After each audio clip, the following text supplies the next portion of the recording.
Next आपका ये कल पढ़ के गए थे इलेक्ट्रोफिलिक सब्स्टिट्यूशन, इसी का एक एक करके आपको एक्सप्लेन करना है। एक में मैकेनिज्म बता दे रहे हैं, हालांकि एनसीईआरटी ने मैकेनिज्म नहीं एक्सप्लेन की है तो आपसे नहीं पूछेंगे, बोर्ड में भी नहीं पूछा जाएगा, इसकी पूरी गारंटी है कि आपसे बोर्ड में वो इसका मैकेनिज्म पूछ ले। हाँ, एक का हम बता देंगे, हेलोजिनेशन जैसे होता है, बाकी सब में भी सेम प्रोसेस ही है, बहुत ज्यादा लोड लेने की जरूरत नहीं है इसमें, ठीक है।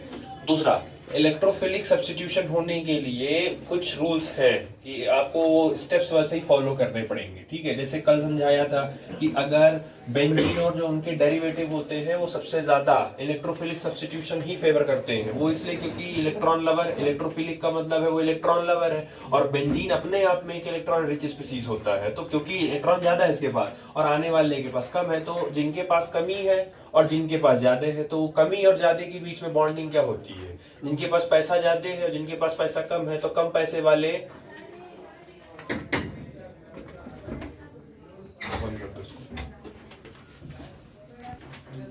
हाँ, तो जिनके पास पैसा ज्यादा होता है वो जनरली कम पैसे वाले उनके यहाँ नौकरी करते हैं, तो जिनके यहाँ ज्यादा पैसा है उनको एक एम्प्लॉय चाहिए, और जिनके पास कम पैसा है उनको नौकरी चाहिए, तो उनके बीच में बॉन्डिंग अच्छी बनती है। सेम ऐसे ही इनके पास इलेक्ट्रॉन ज्यादा है, इलेक्ट्रोफाइल के पास इलेक्ट्रॉन नहीं होता, तो ये इनके साथ बॉन्डिंग अच्छी कर लेते हैं, ठीक है। आपका बेंजीन अगर फ्लोरीन, क्लोरीन, ब्रोमीन, आयोडीन इनमें से कोई भी रिएक्शन करता है, बस ध्यान ये रखना है कि वो प्लस फॉर्म में अपने होने चाहिए, तो ये प्लस फॉर्म में कैसे आएंगे अभी वो आपको बता दिया जाएगा। तो अगर इनमें से कोई एक भी बेंजीन पे अटैक करने जाता है तो वो बेसिकली कहलाता है हेलोजिनेशन।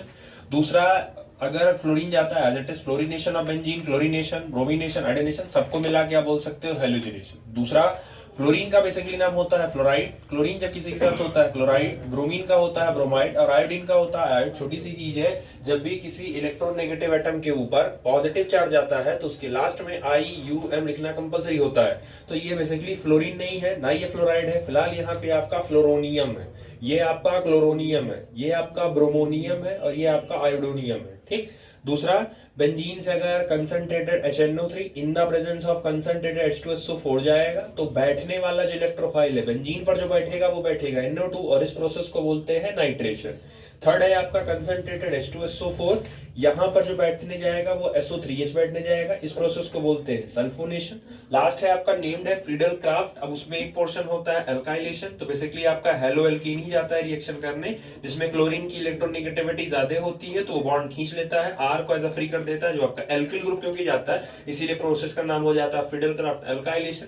सेकंड है आपका एसाइलेशन, RCO, कल वाले में थोड़ा सा ये ब्रैकेट उधर का हो गया था, एसिल ग्रुप ये है, आगे वाला है RCO एसिल ग्रुप होता है, Cl तो बेसिकली यहाँ पर हैलाइड है, तो इसको आप RCO को चाहे आप एसिल ग्रुप बोल सकते हो या RCO को आप चाहो एसिड हैलाइड भी बोल सकते हो, दोनों चीजें एक ही होती, क्योंकि इसमें ये जा रहा होता है रिएक्शन करने, इसीलिए उसको बोलते हैं एसाइलेशन। दूसरी बात, अगर बेंजीन इलेक्ट्रोफिलिक करने गया है तो एक ही प्रोडक्ट बनेगा, और अगर बेंजीन के डेरिवेटिव गए हैं तो वहां दो प्रोडक्ट बनेगा, ये माइंड सेट करके चलिए।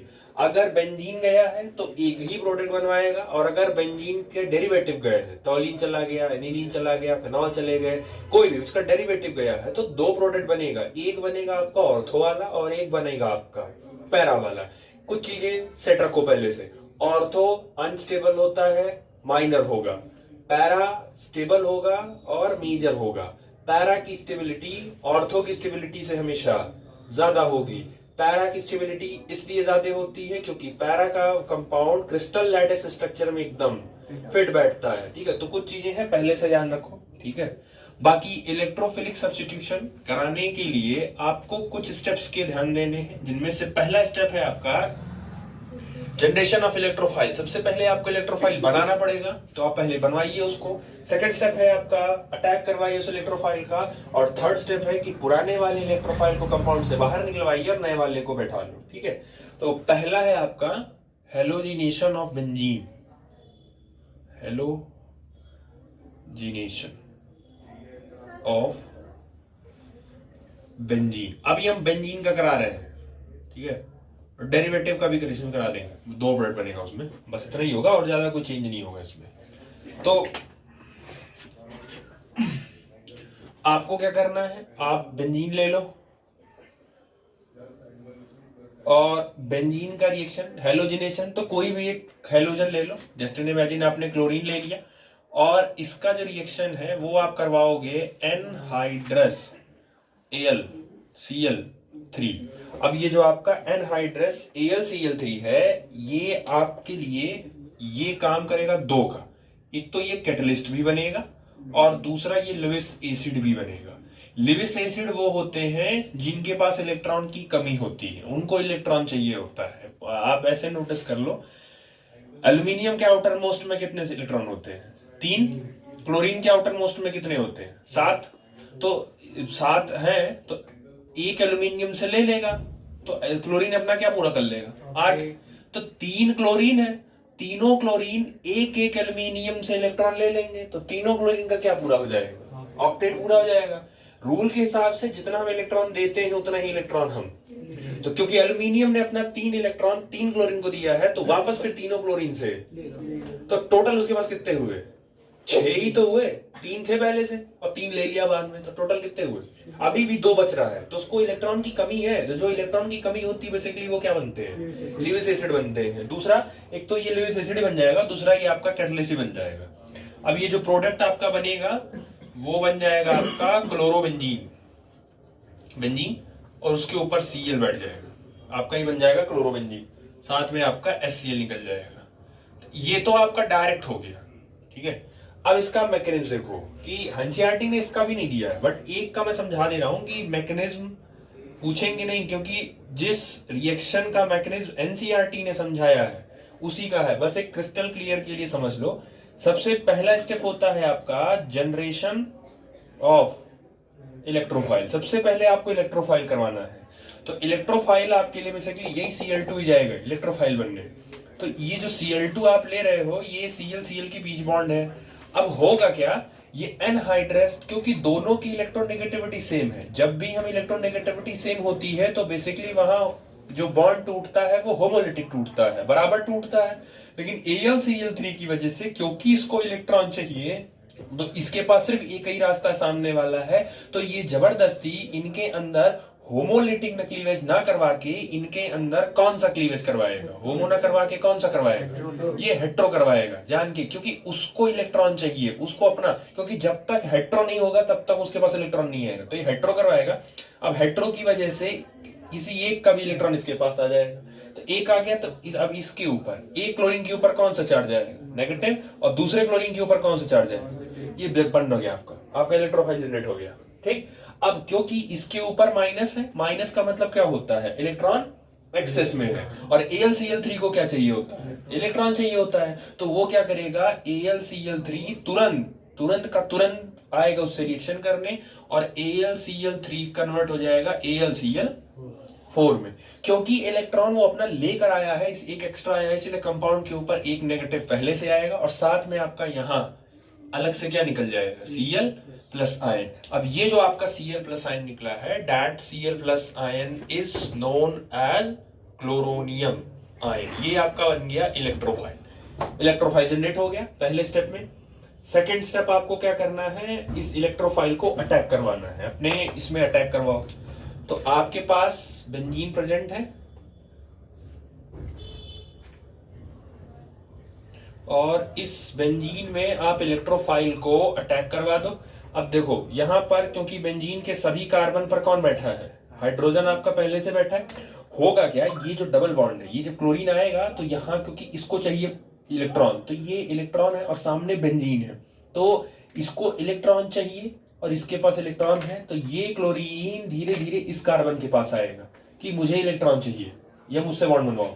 तो कुछ देर के लिए बेंजीन अपना ये वाला बॉन्ड तोड़वा देगा, जो उसका एक पाई बॉन्ड है उसको तोड़वा देगा, और तोड़वा के ये कार्बन इसको अपनी तरफ खींच लेगा। जैसे ही कार्बन इस बॉन्ड को अपनी तरफ खींचा तो कार्बन के ऊपर कौन सा चार्ज आएगा? नेगेटिव। और जैसे ही कार्बन के ऊपर नेगेटिव आए, ये क्लोरीन उस पर क्या कर देगा? अटैक कर देगा, तो इसका कार्बन का नेगेटिव चला जाएगा और वो क्लोरीन बैठ जाएगा। तो ये जो स्ट्रक्चर आपका बनेगा, यहां वाला मैं कार्बन से बना दे रहा हूं, जिसके ऊपर अभी नेगेटिव आएगा, और यहां वाला बॉन्ड क्योंकि टूट गया है, हाइड्रोजन पहले से था और क्लोरीन आके उससे अटैच हो गया है, और बाकी जो दोनों बॉन्ड थे वो एज इट इज नहीं रहेंगे। समझ आ गया? ठीक, क्योंकि कार्बन ने अपना इलेक्ट्रॉन किया, मतलब कार्बन का माइनस गया और क्लोरीन वहां पे आके अटैच हुआ है, तो ये जो स्पीसीज आपका रिस्पेक्टिव बनी है, ये आपका इंटरमीडिएट है। ठीक। दूसरा, ज्यादा देर तक ये बनेगा नहीं, होल्ड नहीं करेगा। क्यों? क्योंकि बेंजीन की प्रॉपर्टी जा रही है, तो बेंजीन अपने एरोमेटिसिटी जाने नहीं देगा। अगर जा भी रहा है तो उसको जल्दी से रिटेन करने की कोशिश करेगा, और उस समय थोड़ी देर के लिए क्लोरीन का तो चलाएगा, लेकिन कार्बन के ऊपर थोड़ा बहुत प्लस अभी भी बचा रह जाएगा। वो इसलिए क्योंकि कार्बन ने इलेक्ट्रॉन गेन तो किया, नेगेटिव चार्ज आया तो, लेकिन वो नेगेटिव चार्ज को इसने पूरा तो किया, लेकिन कहीं ना कहीं कार्बन ने अपना इलेक्ट्रॉन या अपने बॉन्ड का इलेक्ट्रॉन ही उसने खींच के प्रोवाइड किया है सामने वाले के लिए। तो थोड़ा बहुत पॉजिटिव चार्ज, बहुत कम मात्रा में उसके पास पॉजिटिव चार्ज रहेगा। तो ये बन गया आपका इंटरमीडिएट सेकंड स्टेप का। एंड लास्ट स्टेप में आपका होगा कि जो ओल्ड इलेक्ट्रोफाइल है, तो ओल्ड इलेक्ट्रोफाइल कौन है वहां पर? हाइड्रोजन। हाइड्रोजन को वहां से बाहर निकालो, तो हाइड्रोजन है, अब मैं रहेगा वैसे ही, बस थोड़ा सा तरीका अलग कर दे रहा हूं। हाइड्रोजन को इधर कर दे रहा हूं, Cl को ऊपर कर दे रहा हूं,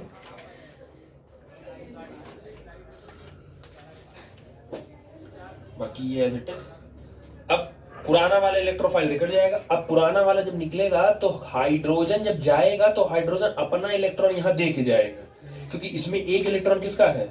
कार्बन का ही है, और एक इलेक्ट्रॉन इसमें किसका है? हाइड्रोजन का। तो कार्बन क्या करेगा? इसका इलेक्ट्रॉन ले लेगा और ये इलेक्ट्रॉन यहां शिफ्ट करवा देगा। जब उसको वहां शिफ्ट करवा देगा तो जो पहले बॉन्ड था वो वहां वापस आ जाएगा, बाकी जो जैसे था। अब हाइड्रोजन निकल के उसकी जगह कौन बैठ गया? क्लोरीन बैठ गया। यहां से क्या निकल गया? H+, और H+ जब निकल जाएगा, ये निकल गया H+, और साथ में क्योंकि कम हो गया तो AlCl+4 ये क्या करेगा? ये अपने आप को फिर से तोड़ेगा। ज्यादा देर तक होल्ड नहीं रखेगा वो, क्योंकि अनस्टेबल है, सिर्फ काम करवाने आया था। ये अपने आप को वापस तोड़ देगा और ये कन्वर्ट हो जाएगा वापस किसमें? AlCl3, और अपने अंदर से क्या निकाल देगा? Cl-। अब ये H+ और Cl- आपस में क्या हो जाएंगे? कंबाइन कर जाएंगे, और ये H+ और Cl करके आपस में क्या बना लेगा? ये बन गया। तो AlCl3 आपका एज अ कैटलिस्ट भी काम कर रहा है, पूरे रिएक्शन में वो जा भी रहा है, यूज नहीं हो रहा है, बस काम करके वापस फाइनल में वो निकल भी गया। समझ आया? क्लियर हुआ? बाकी एनहाइड्रस AlCl3 की जगह आप AlBr3 भी यूज कर सकते हैं, ऐसा कहीं है नहीं। आप एनहाइड्रस AlBr3 भी यूज कर सकते हो, आप एनहाइड्रस FeCl3 भी यूज कर सकते हो, FeCl2 भी आप यूज कर सकते हो, SnCl4 भी यूज कर सकते हो, ZnCl2 भी यूज कर सकते हो, आप कर सकते हो। हाँ, इसमें बस एक चीज पूछनी थी, आगे एनहाइड्रस लिखा है, एनहाइड्रस का क्या मतलब होता है? एनहाइड्रस का मतलब पानी है कि पानी नहीं है? पानी नहीं है, एनहाइड्रस है। एनहाइड्रस का मतलब होता है पानी, एनहाइड्रस का मतलब है वहां पानी नहीं है। तो पानी क्यों नहीं है यहाँ? पानी क्यों नहीं है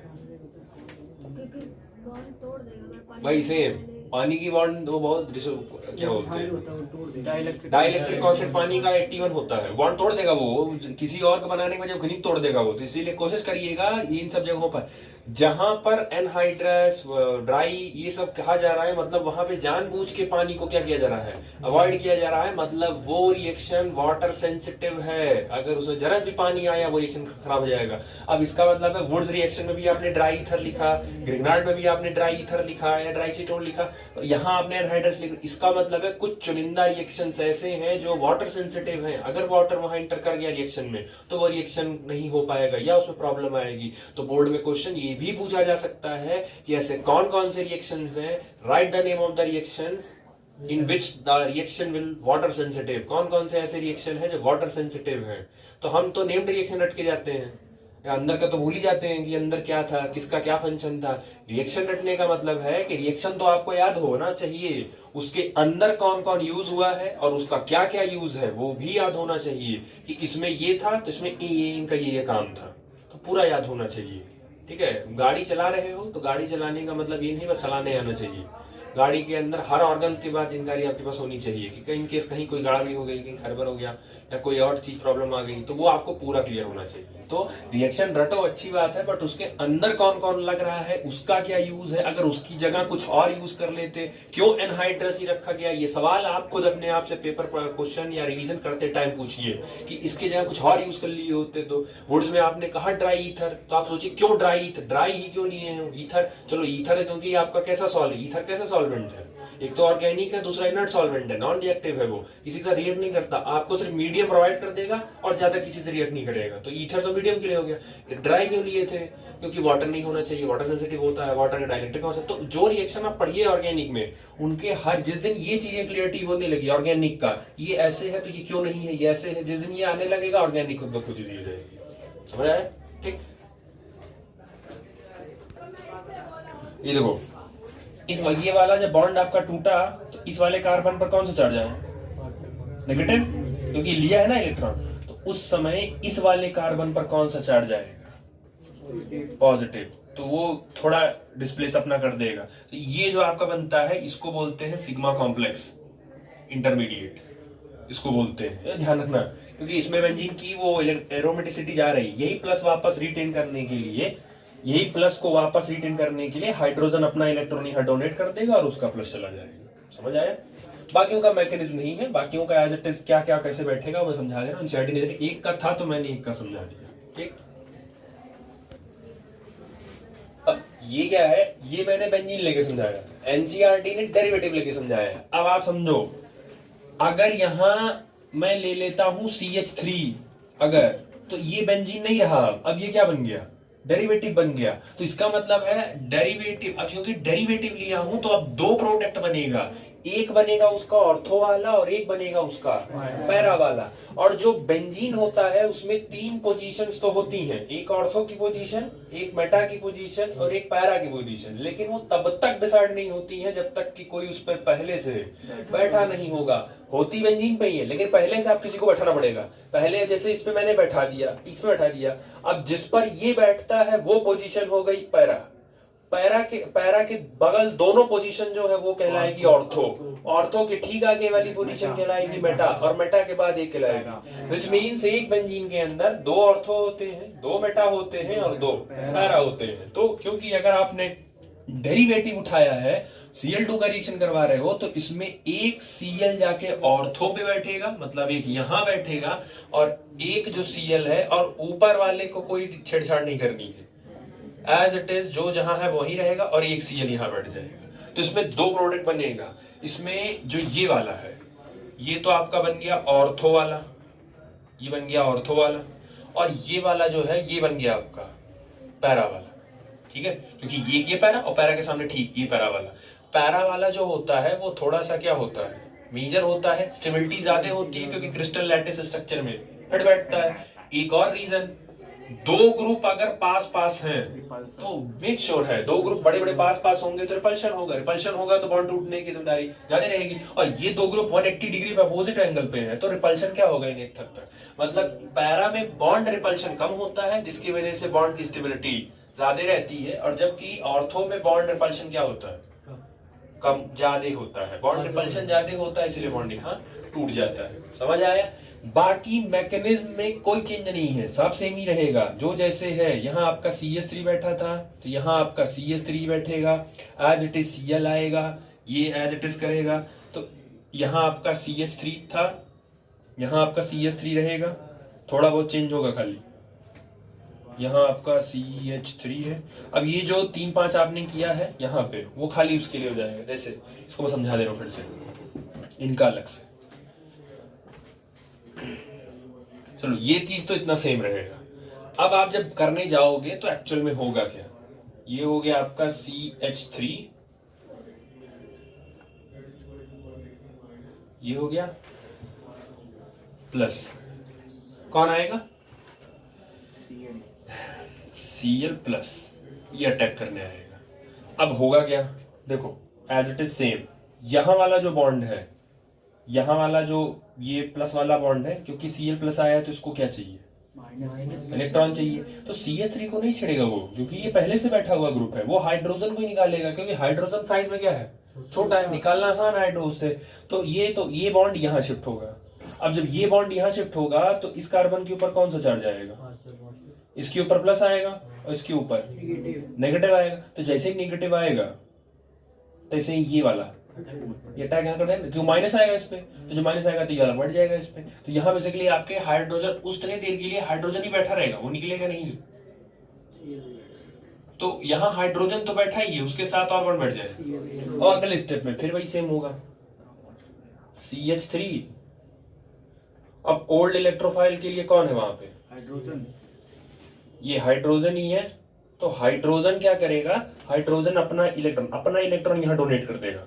तो जो हाइड्रोजन अपना इलेक्ट्रॉन वहां डोनेट कर देगा तो वहां पर जो डबल बॉन्ड पहले था स्टार्टिंग में, वो डबल बॉन्ड वापस आ जाएगा, हाइड्रोजन खुद निकल जाएगा, Cl बढ़ जाएगा, एज इट इज H+ फिर बाहर निकल दिया जाएगा। समझ आया कौन सा, हाँ बाकी ये बेंजीन बन गया, समझ आया। ऐसा ही सेम आपका एक बार यहाँ पैरा के लिए हो जाएगा, तो वो नहीं पूछा जाएगा आपसे, बस आप ये ध्यान में रखिएगा कि ऑर्थो और पैरा। अब एनसीईआरटी ने क्या किया है, यहाँ Cl बैठाया है तो वो पहले से क्लोरोबेंजीन लेके चल रहे हैं। अब आप ये मत कहिएगा कि क्लोरो यहाँ क्यों नहीं, वो आप कुछ भी ले सकते हो, डेरिवेटिव लेना, आप Cl ले लो तो अगला आने वाला Cl एक बार ऑर्थो बैठ जाएगा और दूसरा वाला Cl यहाँ बैठ जाएगा, पैरा बैठ जाएगा। तो डेरिवेटिव में आप कुछ भी ले सकते हो, एनिलीन, फेनॉल, टाउलिन, क्लोरोबेंजीन, ब्रोमेंजीन, आप वो कुछ भी ले सकते हो, डजंट मैटर, उससे कोई फर्क नहीं पड़ता है। समझ आए। H+, वो H+ अभी Cl निकलेगा ना, यहाँ से निकलेगा ना, दूसरा Cl है ना, अभी दूसरा Cl बचा है अभी, ये दूसरा Cl से एक ही खर्च हुआ है ना।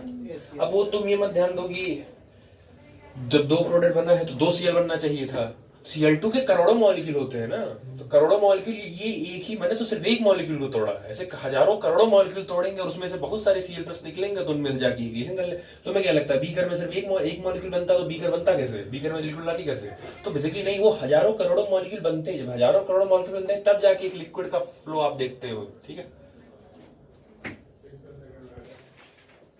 चलो नेक्स्ट है आपका सल्फोनेशन ऑफ बेंजीन। तो इसमें आप क्लियर रखो, सल्फोनेशन के लिए आपको कंसंट्रेटेड H2SO4 लेना पड़ेगा। अब इसकी ब्रेकिंग सिस्टम थोड़ी सी अलग अलग चलती है, ऑर्गेनिक में सिस्टम अलग तरीके से ब्रेक होता है और इनऑर्गेनिक में अलग तरीके से। जब आपको इसको ऑर्गेनिक में ब्रेक करना होगा तो आप इसको बेसिकली ब्रेक करोगे, इसमें से O और H को बाहर कर दो, तो O और H को बाहर करोगे तो OH पे कौन सा चार्ज होता है, माइनस। अब जो बच रहे हैं उनको लिखो, S 4 ऑक्सीजन में से 1 ऑक्सीजन चला गया तो क्या बचा 3, और 2 हाइड्रोजन में से 1 हाइड्रोजन चला गया तो क्या बचा, तो इस पे प्लस की माइनस, प्लस, क्योंकि माइनस है ना तो डेफिनेटली दूसरा वाला क्या होगा, प्लस होगा। और ये जो आपका SO3H बना है, यही आपका इस रिएक्शन का क्या हो गया, इलेक्ट्रोफाइल। ये खुद अपने आप में इलेक्ट्रोफाइल खुद रेडी कर देगा, अपने आप को ही तोड़ के इलेक्ट्रोफाइल रेडी करवा देगा। ठीक, बाकी एज इट इज बेंजीन लिए हो तो एक ही प्रोडक्ट बनेगा। तो क्या करना है, यहाँ बेंजीन के पास क्या प्रेजेंट होता है, हाइड्रोजन होता है। अब वो हाइड्रोजन निकलेगा, इसके OH के साथ जाके कंबाइन हो जाएगा, H और OH क्या बाहर हो जाएगा, वाटर। H का जगह खाली होगा, उसकी जगह जाके पूरा का पूरा ये बैठ जाएगा। ठीक है, तो ये बन जाएगा आपका बेंजीन, और बेंजीन के ऊपर जाके बैठ जाएगा SO3H, बैठेगा यही। इसको बोलते हैं benzene sulphonic acid, benzene sulphonic acid. Organic chemistry में अगर कार्बोक्सिलिक को कोई टक्कर दे सकता है तो वो यही, जैसे आपने पढ़ा है ना कि कार्बोक्सिलिक से स्ट्रॉन्ग ऑर्गेनिक केमिस्ट्री में कोई नहीं होता है, तो अगर कोई है, कोई कार्बोक्सिलिक को टक्कर दे सकता है तो यही है। बेंजीन सल्फोनिक एसिड ही माना जाता है कि ये कार्बोक्सिलिक से भी प्रायोरिटी में क्या रहता है, ऊपर आता है। ठीक, ये तो मैंने बेंजीन लिया। अभी मैं इसकी जगह अगर बेंजीन का डेरिवेटिव ले लूं, जैसे मान लो मैं यहाँ Cl क्लोरोबेंजीन ले रहा हूं, तो अगर मैं यहाँ क्लोरोबेंजीन ले लूं और एज इट इज सब सारी चीजें मैं सेम ले रहा हूं, कंसंट्रेटेड H2SO4, सब ब्रेकिंग सिस्टम सब सेम रहेगा। अब क्योंकि इस क्लोरीन के रिस्पेक्ट में ये वाली पोजीशन क्या हो जाएगी, ऑर्थो, तो एक बार SO3H ऑर्थो बैठ जाएगा, एक बार यहां बैठ जाएगा SO3H, और प्लस एक बार जाके वो पैरा पे बैठ जाएगा Cl, और एक बार यहां बैठ जाएगा। तो ये जो आपका बन गया, ये वाला आपका पैरा वाला बन गया, और ये वाला आपका ऑर्थो वाला बन गया। ठीक, समझ आ गया, क्लियर हो गया। ठीक, तो इसमें ये, अब इसकी मैकेनिज्म है नहीं है, एनसीईआरटी ने दिया नहीं है, तो आप चिंता मत करिए, आपसे पेपर पूछेगा नहीं, वो आपसे इतना ही पूछेंगे what happen if toluene is treated in the presence of concentrated H2SO4, write down all the possible products। अब उसी चीज को वो लैंग्वेज में लिख देंगे, या लिख देंगे compound X is treated with concentrated H2SO4 found है कंपाउंड B एंड A और B करके वो दे देंगे। बस आपको क्लियर होना चाहिए, समझ आया? ठीक। तीसरा आता है आपका नाइट्रेशन, वो भी सेम टू सेम ही है, ठीक है, ये समझ में आ गया। चलो तीसरा है आपका नाइट्रेशन। नाइट्रेशन, तो नाइट्रेशन में क्या होता है, नाइट्रेशन का जो मेन एजेंट है वो है आपका कंसंट्रेटेड HNO3 और उसमें कंसंट्रेटेड H2SO4 सपोर्ट के लिए आता है। वो इसलिए क्योंकि HNO3 से ज्यादा स्ट्रॉन्ग H2SO4 होता है एसिड के तौर पर, तो ये H2SO4 क्योंकि ज्यादा स्ट्रॉन्ग होता है तो ये एसिडिक का भी और डिहाइड्रेटिंग का दोनों का काम कर देता है। लेकिन जब HNO3 आता है तो वो इतना स्ट्रॉन्ग नहीं होता है, तो इसके लिए इसको सपोर्टर में कोई चाहिए होता है। तो इसीलिए नाइट्रेशन करते समय HNO3 के साथ साथ हमें और कौन लगता है, H2SO4 भी लगता है। इसकी भी ब्रेकिंग सिस्टम ऑर्गेनिक और इनऑर्गेनिक की अलग है, सेम टू सेम। HNO3 को जब आप ब्रेक करोगे तो ये HNO3 में से OH को पहले निकाल दो, OH माइनस। अब बताओ HNO3 में से O चला गया तो कितने O बचे? 2। नाइट्रोजन तो बचा ही बचा, और 3 में से एक ऑक्सीजन चला गया तो कितना बचा? 2। और H तो चला ही गया, इसके ऊपर माइनस, इसका मतलब इसके ऊपर। तो ये जो NO2 प्लस आया है दैट इज नाइट्रो। इसी नाइट्रो डाइऑक्साइड को ही जनरली ये आपके लिए क्या तैयार हो गया, इलेक्ट्रोफाइल। तो अब वही सेम फिर होगा, यहां से हाइड्रोजन HOH को लेके बाहर हो जाएगा और उसकी जगह पर कौन जाके यहां बैठ जाएगा, NO2। अब ये जो आपका कंपाउंड बना है इसको बोलते हैं नाइट्रोबेंजीन, इसको बोलते हैं नाइट्रो, ये है नाइट्रोबेंजीन। ठीक, एज इट इज सेम। इसमें भी वही कंसंट्रेटेड H2SO4 के अलावा आपको इसमें जो मेन इसका है कंसंट्रेटेड HNO3, तो इसमें वही है सेम, SO3H पे एक बार ऑर्थो पे जाके कौन बैठ जाएगा, NO2 यहां, और एक बार NO2 यहां, एज इट इज। समझ आया, क्लियर हुआ? तो ये बेसिकली हो गया इनका, 3 हो गए आपके, हेलोजिनेशन, सल्फोनेशन और नाइट्रेशन। अब लास्ट आपका बचता है क्या, फ्रीडल-क्राफ्ट एल्काइलेशन।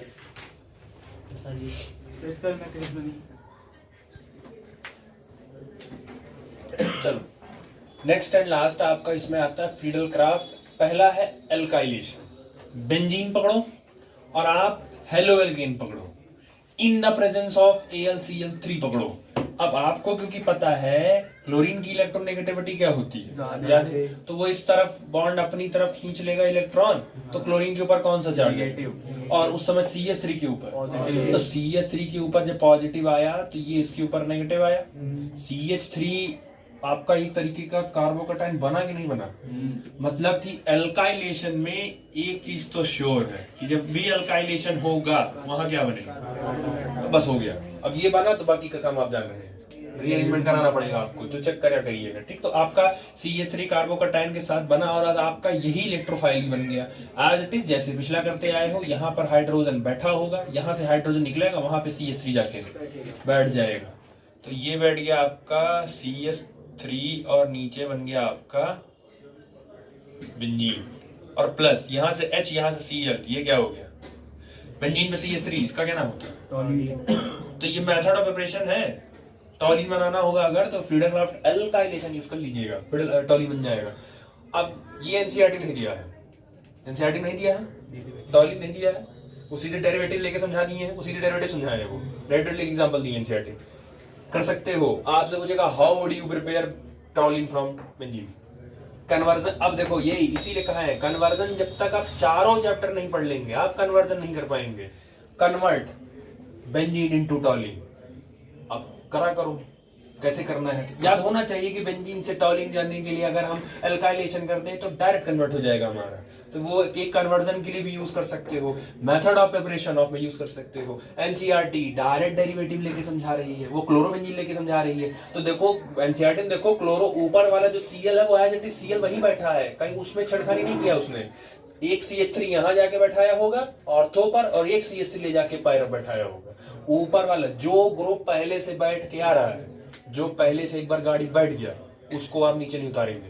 होता है ना, हमारे यहाँ भी होता है ना, स्टॉप के हिसाब से बस आती है, तब जो जो सीट पे बैठ गया तो बैठ गया, उसको उतार के खुद थोड़ी बैठोगे वहाँ, आप नहीं पाए हो तो आप खड़े रहिए सीट पे। सेम वैसे ही जो बैठ चुका है वो बैठ चुका है एज इट इज। बाकी जो मैकेनिज्म पीछे था आपका एज इट इज, जैसे मैकेनिज्म आपका पीछे था एज इट इज आपका मैकेनिज्म सेम रहेगा। यही AlCl3 यहाँ का निकलेगा तो यहाँ से Cl निकलेगा तो यहाँ AlCl4 माइनस हो जाएगा, और ये CH3 जाके बाद में यहाँ से फिर इलेक्ट्रॉन वही घूमेगा, इलेक्ट्रॉन इसके ऊपर दोनों बैठ जाएंगे, फिर वो रिमूवल हो जाएगा। ठीक, तो ये सिंपल है, ज्यादा कठिन नहीं है। इसमें एक चीज तो घुमाएगा, इसमें घुमाने वाली चीज ऐसी कुछ थी नहीं, इसमें जो आपसे घुमाएंगे वो ये घुमाएंगे। जस्ट इमेजिन आपके पास बेंजीन ही है और इसका reaction CH3 CH2 CH2 Cl, इससे भी तो करा सकते हैं, कराने को तो इससे भी करा सकते हैं, वो भी यही सेम काम है। तो जब आप इससे कराएंगे तो एक चीज ध्यान रखिए, फिर से वही Cl की इलेक्ट्रोनेगेटिविटी क्या होगी, तो वो इलेक्ट्रॉन जब खींचेगा तो इसके ऊपर चार्ज जाएगा और इस कार्बन के ऊपर, यही हिस्सा तो कार्बोकटायन है, तो क्या डिग्री कार्बोकटायन बनेगा, 1 डिग्री बन जाएगा ना, फिलहाल तो ये 1 डिग्री है। अब इसको आप क्या करोगे, इसको आप तुरंत 6 से, तो इसका प्लस इसको दो, दो नहीं जाएगा, हो जाएगा, ठीक है। अब क्या है कि इसका वाला इसको दो, प्लस इसको दो, और इसका हाइड्रोजन इसको दे दो, तो बेसिकली वही सेम काम करोगे। यहाँ क्या हो गया 1 2, तो हाइड्राइड शिफ्ट जैसे कराओगे तो प्लस आ जाएगा कहाँ पे, बीच में आ जाएगा। तो ये जो स्पीसीज आपकी बन जाएगी वो बन जाएगी CH3, C इसके ऊपर प्लस, और ये हो जाएगा CH3, क्योंकि Cl तो निकल चुका है ना, तो वो निकल गया तो CH3 हो जाएगा, और बाद में ये आपका CH2। अब एक्चुअल पे बेंजीन पे जो बैठने जाएगा वो टर्मिनल कार्बन नहीं बैठेगा, कौन सा कार्बन बैठेगा इस बार, ये बीच वाला बैठेगा, ये बैठेगा क्योंकि प्लस इसके ऊपर है, तो ये वाला बैठेगा इधर CH3,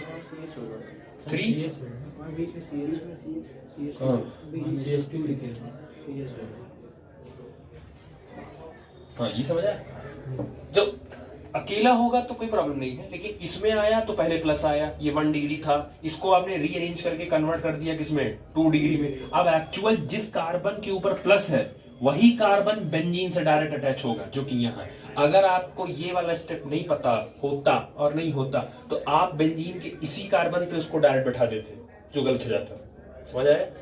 दूसरी बात, कहाँ रीअरेंजमेंट नहीं करना है, तो रीअरेंजमेंट 2 जगह नहीं करना है। पहला, जहां एरो पर लिखा होगा FeCl3 और इनके अलावा अगर लिखा होगा ZnCl2, अगर आप एल्काइलेशन करा रहे हैं, फ्रीडल क्राफ्ट एल्काइलेशन करा रहे हैं और एरो पर इन दोनों का प्रेजेंस कर दिया है, तो ये दिमाग में रखिएगा, रीअरेंजमेंट नहीं कराना है, जो जहां है वैसे ही ले जाके उसको क्या कर दीजिएगा, बैठा दीजिएगा। जैसे मान लो यही क्वेश्चन था लेकिन इसका प्रेजेंस वो कह दिए हैं FeCl3 के प्रेजेंस में करो, तब ये काम आपको नहीं करना है, ये नीचे वाला काम नहीं करना है, एज इट इज। तब यहां पर डायरेक्टली, यहां डायरेक्टली कौन बैठेगा, फिर यही डायरेक्ट ये बैठेगा, तो डायरेक्ट ये C बैठेगा और इससे अपना C और इससे अपना C ये बैठेगा। समझ आया। रीअरेंजमेंट करने से प्लस बग बीच में आया था तो ये वाला कार्बन पे बैठा था। जब आपका FeCl3 या ZnCl2 होगा तो रीअरेंजमेंट वाला स्टेप आप हटा देंगे, एज इट इज जो आपको मिला है आप उन्हीं से जाके बैठा दीजिए। समझ आया। ठीक, तो उन पे ये ध्यान रखना। चलो नेक्स्ट है आपका एसाइलेशन। तो एसाइलेशन में RCOCl, तो RCO को बोलते हैं एसिल ग्रुप या इसी को बोलते हैं पूरा एसिड हैलाइड। सेम काम फिर से, Cl की इलेक्ट्रोनेगेटिविटी जाते हैं तो Cl इलेक्ट्रॉन खींच लेगा तो Cl के ऊपर आ जाएगा माइनस और इस कार्बन के ऊपर आ जाएगा। ये पीछे वाला हिस्सा आपका हो गया इलेक्ट्रोफाइल। यहाँ बेंजीन के ऊपर आपका हाइड्रोजन प्रेजेंट है, ये H+ के फॉर्म में बाहर निकलवा दिया जाएगा, जैसे स्टार्टिंग मैकेनिज्म में आपने किया था। ये H+ निकलेगा, इस Cl को लेके किस में बाहर हो जाएगा, HCl के फॉर्म में बाहर जाएगा, और बाकी जो उसकी जगह बची है उसकी जगह जाके ये बढ़ जाएगा। तो ये बैठ गया आपका C डबल बॉन्ड O और इससे अटैच है आपका, और इसका नाम होता है एसिटोफिनोन। ये भी पेपर में पूछा जाएगा उसमें, क्योंकि इसे ये सब कुछ नाम ऐसे हैं, फेमस कंपाउंड्स हैं ये सब, एसिटोफिनोन फेमस कंपाउंड्स हैं। तो मेथड ऑफ प्रिपरेशन में आपसे पूछ सकते हैं कि राइट द। और दूसरी बात इसमें फायदा ये है कि इसमें किसी भी प्रकार का कोई कार्बोकटायन नहीं बनता, क्योंकि इस बार जो प्लस है वो ऑक्सीजन वाले कार्बन पर आ जाता है, इसलिए कोई कार्बोकटायन नहीं बनता इसमें, एज इट इज। जो जैसे है, ठीक। बाकी आप CS3 की जगह यहाँ कुछ भी ले सकते हो, जो भी लोगे कुछ ज्यादा फर्क पड़ेगा नहीं, क्योंकि जो जैसे लोगे वो as it is copy paste हो जाएगा बस, समझ आया, ठीक। उसके बाद एनसीईआरटी ने डायरेक्ट प्रोसेस दिया आपको, डायरेक्ट प्रोसेस दिया है, अलग से एक्सप्लेन किया बट नाम नहीं लिखा उसमें, डाउस प्रोसेस, ठीक है, उसने लिखा है। तो डाउस प्रोसेस में क्या है, वो नाम तो नहीं लिखे हैं बट डायरेक्ट कन्वर्जन है, और कह सकते हो कि वो अगले वाले चैप्टर में काम आएगा, क्योंकि अगला चैप्टर आपका अल्कोहल फेनॉल का है। उसमें वो क्या कह रहे हैं कि आपके पास क्लोरोबेंजीन अगर प्रेजेंट है तो क्लोरोबेंजीन को आप डायरेक्टली कन्वर्ट कर सकते हैं फेनॉल में। फेनॉल का मतलब होता है जब बेंजीन के साथ पर OH हो जाता है। देखो सरदार जी की पगड़ी चेंज करते जाओ, नाम चेंज होता जाएगा, ये सरदार जी की पगड़ी Cl तो क्लोरोबेंजीन, सरदार जी की पगड़ी CH3 तो टोलुइन, अब OH हो गया तो फेनॉल। तो डाउस प्रोसेस एक ऐसा प्रोसेस है जिसमें क्लोरोबेंजीन को डायरेक्टली कन्वर्ट कर सकते हो आप किसमें, फेनॉल में।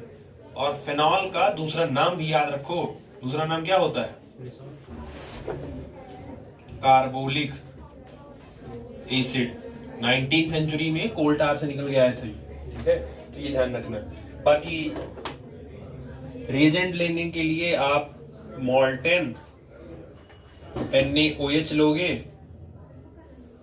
और 300 ATM प्रेशर लोगे, मतलब 523 623 आप केल्विन टेम्परेचर और थोड़ा सा एसिडिक मीडियम, इतना लो, डायरेक्टली कन्वर्ट कर दिया जाएगा आपको किसमें, फेनॉल में, ठीक। एनसीईआरटी ने नहीं डायरेक्ट दिया है, मतलब एनसीईआरटी ने डायरेक्ट दिया है बट एक्चुअल में थोड़ा सा एक स्टेप होता है बीच में सिर्फ, और उसमें ज्यादा कोई चेंज नहीं आता, बट एज इट इज आप डायरेक्ट याद रखो कि क्लोरोबेंजीन को डायरेक्ट फेनॉल में चेंज करना होगा तो आप यही रिएक्शन यूज कर सकते हो, ठीक, समझ आया। अब उसके बाद थोड़ा सा इसमें इंटरेस्टिंगली ये आ जाता है कि अगर आप क्लोरोबेंजीन में इलेक्ट्रॉन विड्रॉइंग ग्रुप लगा दे, इलेक्ट्रॉन विड्रॉइंग ग्रुप का मतलब है -M ग्रुप वाले लगा दो। अब ये क्लास 11th की GOC है, रेजोनेंस है आपका, तो अब इसीलिए कहा जाता है कि 11th आप ध्यान से पढ़िए ताकि 12th में वो सीधे आपको नाम लेंगे और एक्सप्लेन। अब आप प्रैक्टिकली सोचो, यहाँ हम पूरा एक्सप्लेन नहीं कर सकते हैं, तो मैंने कहा कि आप ऐसा ग्रुप लीजिए जो -M ग्रुप शो करता हो। -M ग्रुप का मतलब -M ग्रुप कैसे पहचानते थे, 11th में रटवाए थे पहचानना, रिंग से अटैच एलिमेंट अगर अपने से भी ज्यादा इलेक्ट्रोनेगेटिव और पाई बॉन्ड से अगर अटैच है तो वो ग्रुप क्या कहलाता था, -M। NO2 के साथ कुछ ऐसा ही होता है। अगर आपने इसी क्लोरोबेंजीन में आपने -M ग्रुप बैठा दिया तो M ग्रुप कैसे पहचानते थे, रिंग से अटैच एलिमेंट अपने से भी ज्यादा electronegative with the help of pi bond, तो वो बेसिकली कौन सा ग्रुप होता था, इलेक्ट्रॉन में ड्राइंग ग्रुप होने से फायदा ये हो जाएगा कि ये आधा जो इलेक्ट्रॉन की डेंसिटी है ये अपनी तरफ खींचता चला जाएगा, जिसकी वजह से जो इलेक्ट्रॉन की जो भीड़ है कंपाउंड के ऊपर, जो यहाँ पे भीड़ है वो कम हो जाएगी। भीड़ कम हो जाएगी तो यहाँ पे जहाँ पे सब्स्टिट्यूएंट को बैठना क्या हो जाएगा, तो कम टेम्परेचर पर ही काम हो जाएगा। यानी अगर एक M ग्रुप बैठा है तो टेम्परेचर पहले के कंपैरिजन में क्या हो जाएगा, थोड़ा सा डाउन हो जाएगा, जो कि एनसीईआरटी बताई होगी। पढ़ो इधर इधर इसी पेज पे नहीं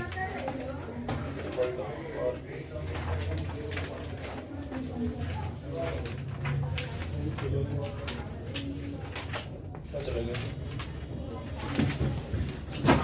नहीं बुराई भूख तो नहीं लग रही, होना तो चाहिए।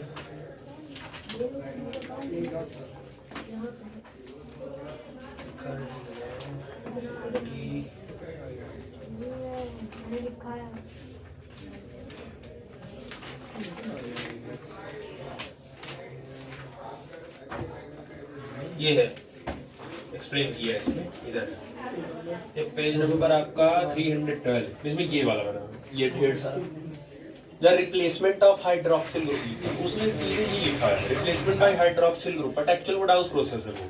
तो पहले स्टेप में तो डायरेक्ट करवा रही है, दूसरे वाले में कह रहा है कि अगर एक विड्रॉइंग ग्रुप ले लो तो टेम्परेचर 623 से घट के 443 हो गया।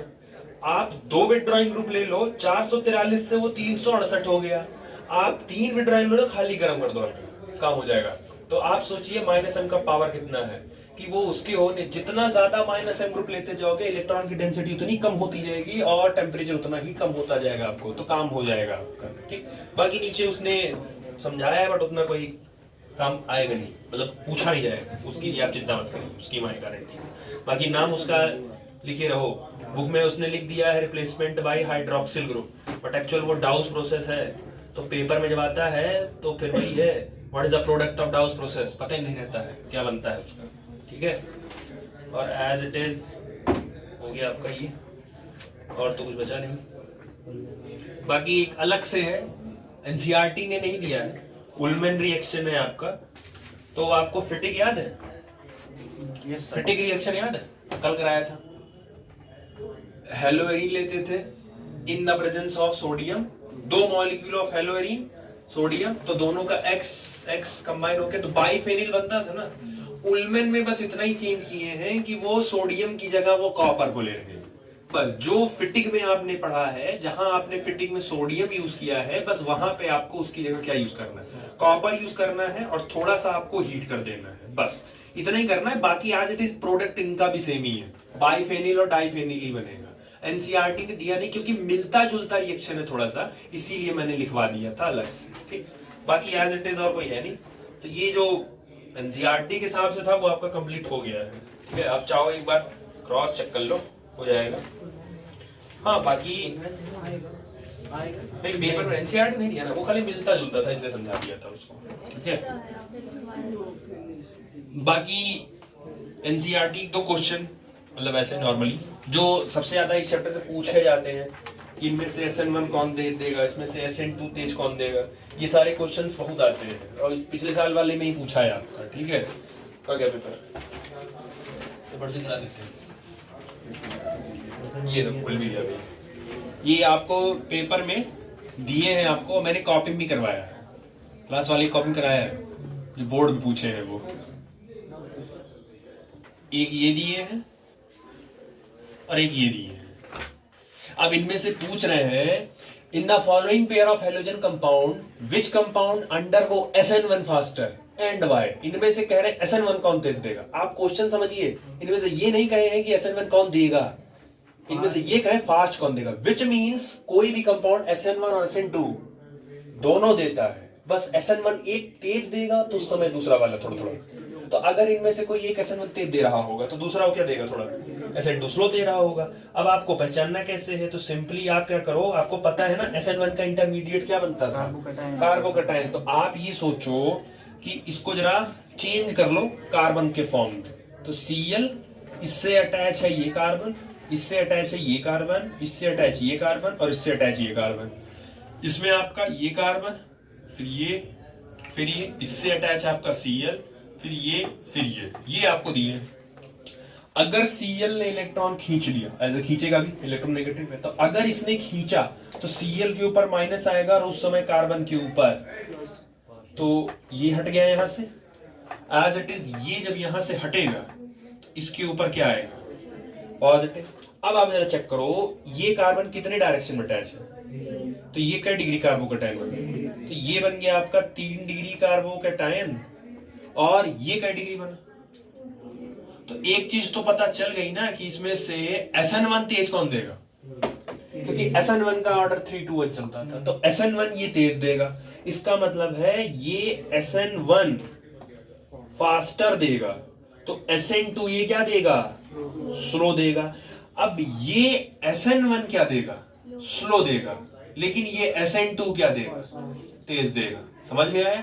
दूसरा रीजन पूछे हैं आपसे, व्हाई, तो रीजन में आप ये लिखेंगे because the alkyl halide is of 3 degree, and if the alkyl halide is 3 degree, and we know that in SN1 reaction the intermediate is carbocation, so if we take 3 degree alkyl halide, the respected intermediate is 3 degree carbocation, which is more stable than comparison to 2 degree। इतना पता होगा तो language तो अपने हिसाब से बना ही ले जाओगे। तो ये पहला हो गया जो समझाए थे, 1 नंबर मिल जाएगा आपको।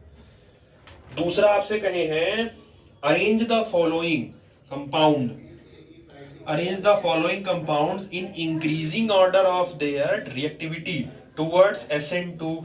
सबसे पहली बात तो सबसे पहला प्रॉब्लम इंक्रीजिंग ऑर्डर ही अरेंज करने नहीं आता है, और अगर गलती से अरेंज भी हो गया तो साइन गड़बड़ हो जाती है, साइन नहीं लगता है इंक्रीजिंग का, वो डिक्रीजिंग हो जाता है। तो ना हो तो पहले 6-7 वाली पहले पढ़ लो थोड़ा सा। इंक्रीजिंग डिक्रीजिंग क्या होता है, असेंडिंग डिसेंडिंग क्या होता है, असेंडिंग क्या होता है, असेंडिंग ऑर्डर क्या होता है, छोटे से बड़ा, और इंक्रीजिंग ऑर्डर क्या होता है, बढ़ते क्रम। तो वो भी छोटे से बड़ा ही होता है। दूसरा है आपका 1 ब्रोमो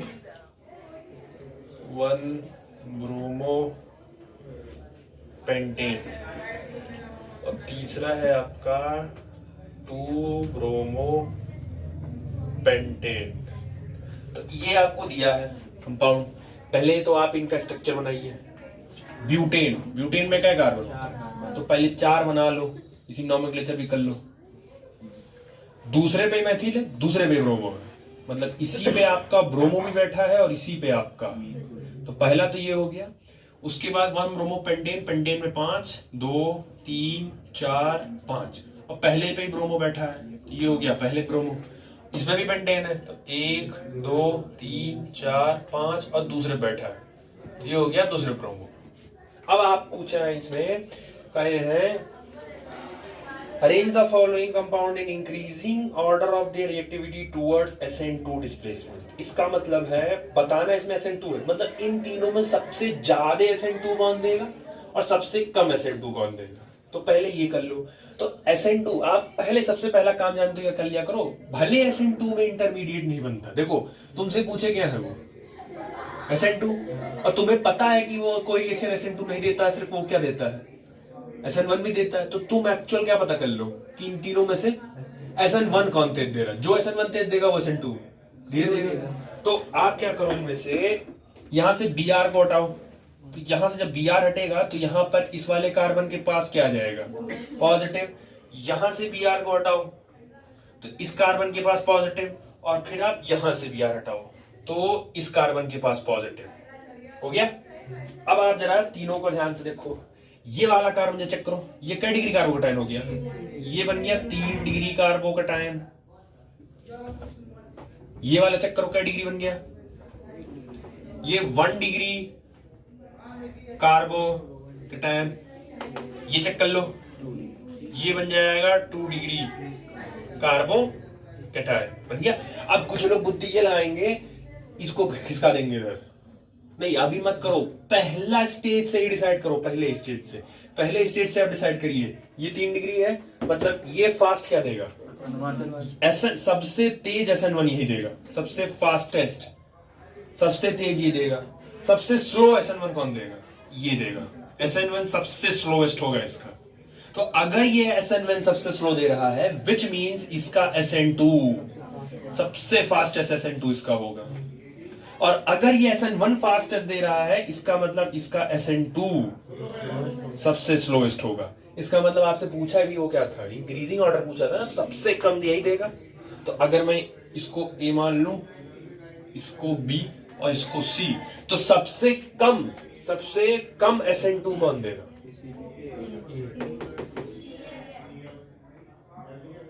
हाँ ये स्लोएस्ट देगा, क्योंकि SN1 ये क्या दे रहा है तेज, तो जो SN1 तेज देगा वो उस समय SN2, तो सबसे स्लोएस्ट SN2 तो ये देगा, मतलब A हो गया सबसे स्लो। सबसे अच्छा, ये ऑर्डर किस पे लिख रहे हो, SN2 नहीं, SN2 के अरे SN1 के हिसाब से पहले लिख रहे हो, या ऐसा करो पहले SN1 के बेसिस पर लिख लो ऑर्डर, क्योंकि उसी का उल्टा कर देना SN1 में, और उनका तो ऐसे बीच में है। तो सबसे तेज कौन देगा, सबसे तेज ये देंगे A, सबसे तेज, अभी कुछ मत करो, अभी जैसे कर रहे हो वैसे करो, सबसे तेज A देगा, उसके बाद कौन देगा C, उसके बाद कौन देगा B, मतलब सबसे तेज SN1 ये देगा, और सबसे धीरे SN1 कौन देगा। आपको क्या निकालना था SN2, तो जो SN1 तेज दे रहा है वो SN2 सबसे स्लो देगा। तो अब जरा SN2 का लिख लो, तो सबसे जो तेज SN1 दे रहा है वो सबसे स्लो SN2 देगा, सबसे स्लो देगा, और जो सबसे स्लो SN1 दे रहा है वो SN2 तेज देगा। तो ऑर्डर तो वही रहेगा, बस आपको क्या चेंज करना है, अरे सॉरी ऑर्डर तो वही रहेगा, बस ये चेंज हो जाएगा। ये जो लिखे हो ये कौन सा ऑर्डर लिखे हो, ये इंक्रीजिंग है, ये इंक्रीजिंग ऑर्डर है, और ये क्या था आपका, ये डिक्रीजिंग ऑर्डर था। तो कुछ लोग को तो इसमें डाउट रहता है, इंक्रीजिंग डिक्रीजिंग ही नहीं अरेंज हो पाता उनसे, ठीक है। SN1 सबसे तेज, उससे कम, उससे कम। SN2 सबसे कम, उससे तेज, उससे तेज। समझ आया, क्लियर हो गया। तो वो ये एनसीईआरटी पूछी, अरेंज करने के लिए पूछी थी आपसे, ठीक है। बाकी आज इट इज स्टार्टिंग से अगर देखा जाए, हेलो एल्केन से अगर देखा जाए कि बोर्ड ने कितना हेलो एल्केन से उठाया है, तो पहले में तो नहीं कुछ, एक तो IUPAC नॉमेनक्लेचर वो दिए हैं, बेंजीन के ऊपर CH3 ऊपर और ठीक उसी के सामने Cl। एक तो क्वेश्चन ये उठाए हैं 1 नंबर का, ये बेंजीन के ऊपर CH3 और यहाँ पे Cl, तो क्या नाम होगा इसका, पैराटोल्यूइन। वो ऑप्शन दिए हैं आपको, मेथिल क्लोरोबेंजीन, मेथिल क्लोरोबेंजीन, ठीक है। सही है कि नहीं, ये आपने सही है कि नहीं, मेथिल क्लोरोबेंजीन सही है, बिल्कुल सही है, गलत नहीं है, मेथिल क्लोरोबेंजीन सही तो है। तो कोई दिक्कत नहीं है ना। अभी आप ऑप्शन एक एक पढ़िए ना, पहला ऑप्शन तो सही ही है, जब तक कि इससे अप्रोप्रिएट नहीं, यही तो चेक करना है नीट में, जब तक इससे अप्रोप्रिएट आपको नहीं मिलेगा तब तक के लिए आप वो क्या है भी, आपके लिए वो सही ही है। दूसरा कह रहे हैं टॉलिन, तो गलत है, इसकी तो पोजीशन ही नहीं बताएगी, ये गलत हो गया। उसके बाद कह रहे हैं 1 मेथिल 4 क्लोरो बेंजीन, ये गलत है, क्लोरीन की प्रॉपर्टी याद है ना, तो मेथिल 1 नहीं बनेगा, क्लोरो 1 बनेगा। और चौथा कहे हैं 1 क्लोरो 4 मेथिल बेंजीन, तो ये ज्यादा एप्रोप्रिएट है पहले वाले के कंपैरिजन में, क्योंकि पहला वाला कह रहे हैं कि मेथिल क्लोरोबेंजीन, लेकिन दूसरे लास्ट वाले में वो कह रहे हैं 1 क्लोरो 4 मेथिल, एप्रोप्रिएट कर दिए, पोजीशन के साथ कर दिए। तो 1 नंबर यहां मिला हेलो एल्केन से, एक तो ये मिला।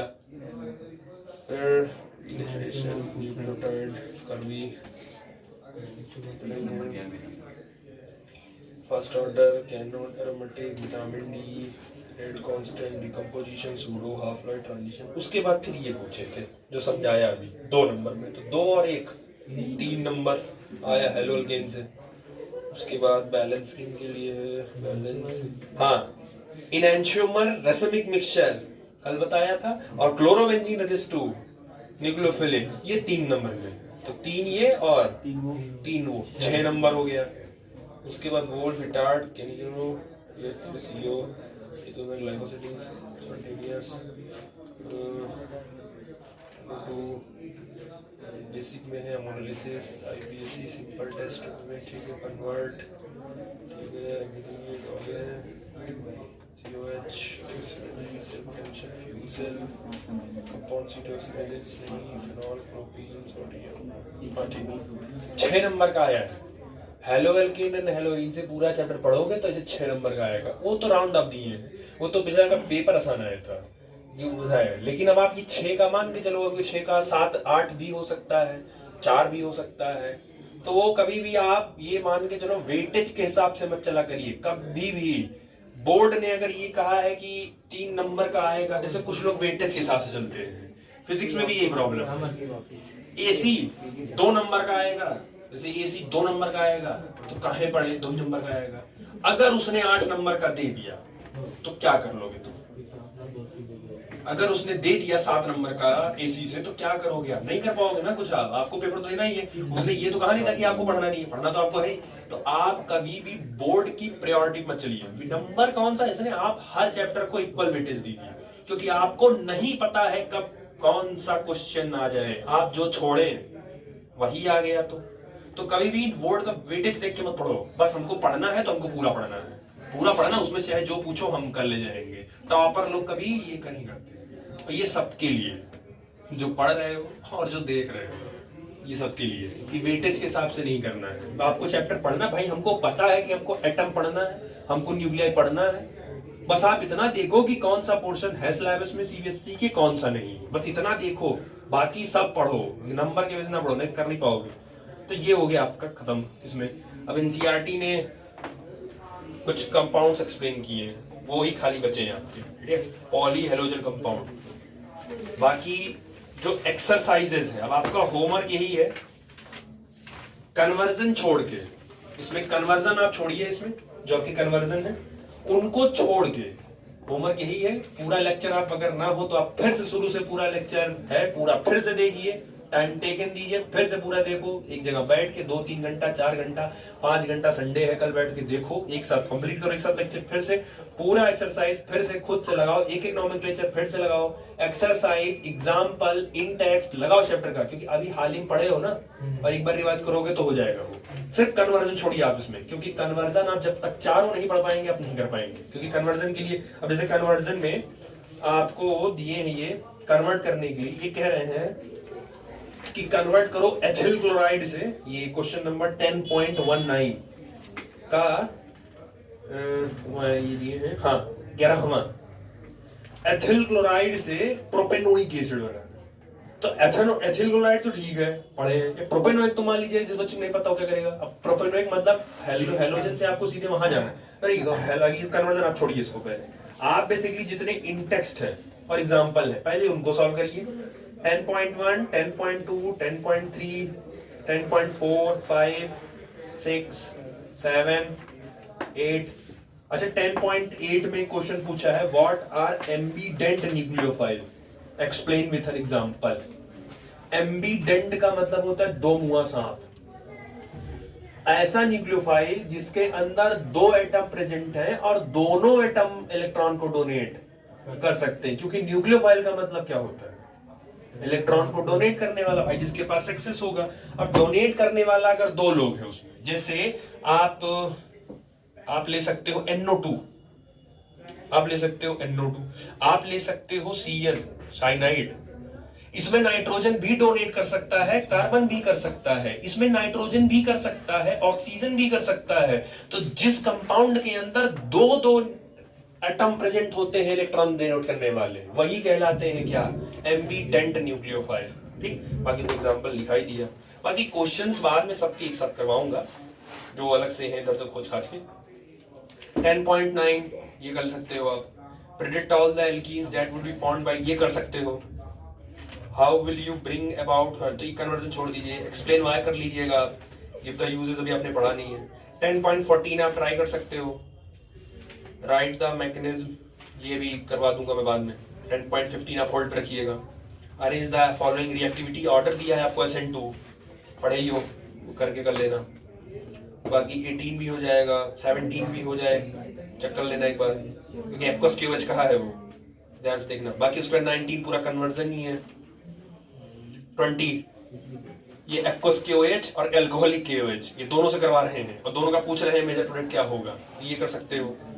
ठीक है, तो बाकी लास्ट को कन्वर्जन ही है, लेकिन कन्वर्जन है तो उसका कोई मतलब है नहीं, वो इस आसान है। व्हाट हैपन करके पूछ रहे हैं, N butyl chloride is treated with alcoholic KOH, elimination देगा सर, हाँ एलिमिनेशन है, अल्कोहलिक KOH है।